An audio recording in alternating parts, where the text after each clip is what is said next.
All right, let's dive right into this explainer. Think about the dining table in your home right now. Chances are, sitting right there in plain sight is a totally everyday condiment, black pepper. We sprinkle it on our eggs, season our steaks with it, and, let's be honest, we barely give it a second thought.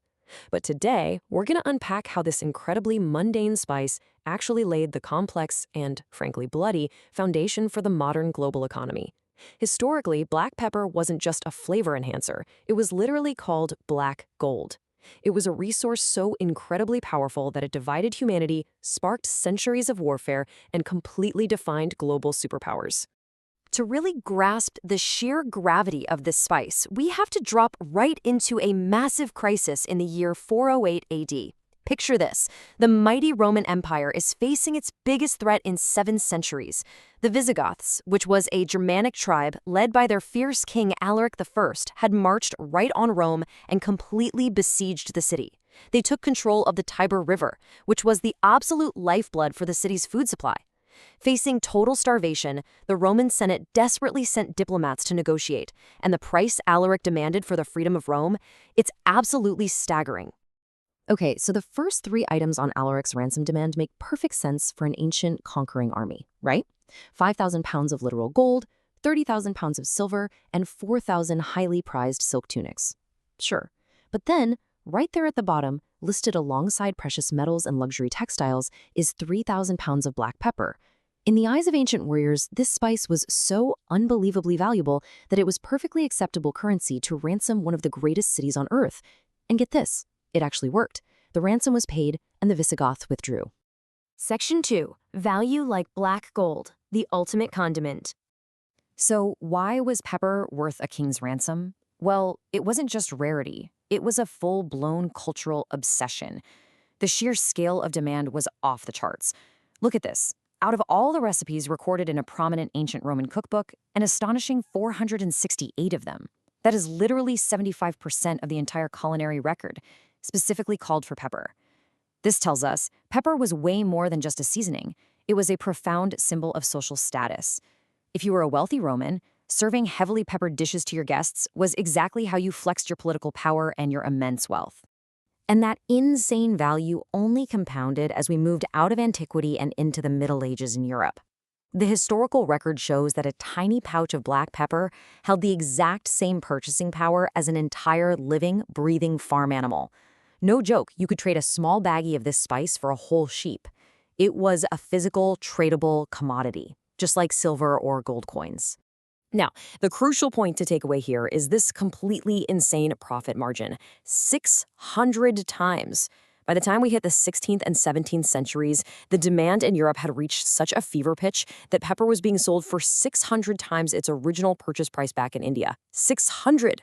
If you could successfully bring just one ship full of pepper to a European port, you didn't just make a living, you created instant generational wealth. Moving on to Section 3, Ancient Spice Routes, a millennia of trade. But how exactly did this pepper get to Europe in the first place? If we zoom out to the macro-level history, we can map out literally a millennia of trade. This definitely wasn't a new industry. As early as 1500 BC, we actually have evidence of spice trading with Chinese merchants. By antiquity, exotic spices, like black pepper, were making their way into the mansions of wealthy Greeks and Romans, imported mainly by Persian and North African middlemen. But then, in the 7th century, following the expansion of Islam, Arab and Ottoman merchants took firm control of the vital Red Sea trade routes. This effectively created a massive blockade for Europe, triggering a kind of dark age of trade, where Europeans were completely cut off from direct access to the East. That forced prices to skyrocket and bred absolute desperation. Which brings us to Section 4, the turning point of exploration, breaking the blockade. European powers desperately realized that whoever could bypass these blockades and find a direct sea route to the Spice Islands would essentially control the global economy. And here is the massive breakthrough. In 1498, a Portuguese explorer named Vasco da Gama did the impossible. He successfully navigated his ships completely around the southern tip of Africa, the Cape of Good Hope, and reached India directly. This single monumental voyage completely bypassed the old blockaded routes. It violently kicked off the Age of Discovery, and it opened up a massive door for Europe to access pepper, cinnamon, and cardamom right at the source. All right, Section 5, War for Power, the Global Spice Wars. Once that door was open, everybody wanted to rush in. Three major European powers began ruthlessly fighting for absolute monopoly. First, you have Portugal, who leveraged da Gama's discovery to establish a massive colonial presence in Goa, India, reaping the first major wave of profits. And actually, their architectural influence is still totally visible there today. Then Spain entered the fray. Ferdinand Magellan sailed across the globe in the name of the Spanish king. Now, even though Magellan himself died in the Philippines, his surviving ship returned packed with enough spices to make the entire circumnavigation a massive financial triumph. Finally, in the 17th century, the Netherlands stepped up through their Dutch East India Company, or the VOC. Under the leadership of Jean-Pieter van Koon, they became the most ruthless power of all. Koon used sheer military force to seize the Banda Islands, nearly wiping out the entire local population, just to secure an absolute monopoly on nutmeg. The pursuit of spice left a dark, bitter legacy of colonization, oppression, and violence. This leads into Section 6, the end of monopoly, the crash of black gold.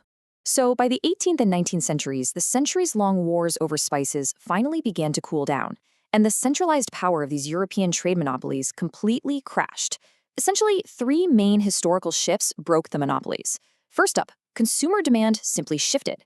The rise of the Americas introduced exciting new goods like potatoes, coffee, and tobacco, which pretty quickly overshadowed traditional spices in Europe. Second, the geographic monopoly itself was shattered. Spice seeds were quietly smuggled out of Asia and successfully planted in Central America, where the climate was just perfect for them, meaning the Dutch were no longer the sole suppliers. And third, under the weight of their massive, sprawling operations, the giant trade monopolies, both the Dutch VOC and the British East India Company, eventually faced massive bankruptcies. The centralization of power in Southeast Asia was officially over. The Spice Wars left behind a highly bitter history.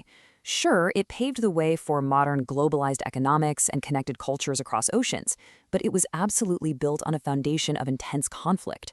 So the very next time you sit down for dinner and reach to season your food, take a really good look at that pepper shaker. You are literally holding the catalyst for global exploration, the downfall of monopolies, and the ransom of empires. It really makes you wonder what other world-building, bloody histories are hiding right now in plain sight on your dining table. Thanks for joining me for this explainer, and I really hope you leave with a brand new perspective on the world around you.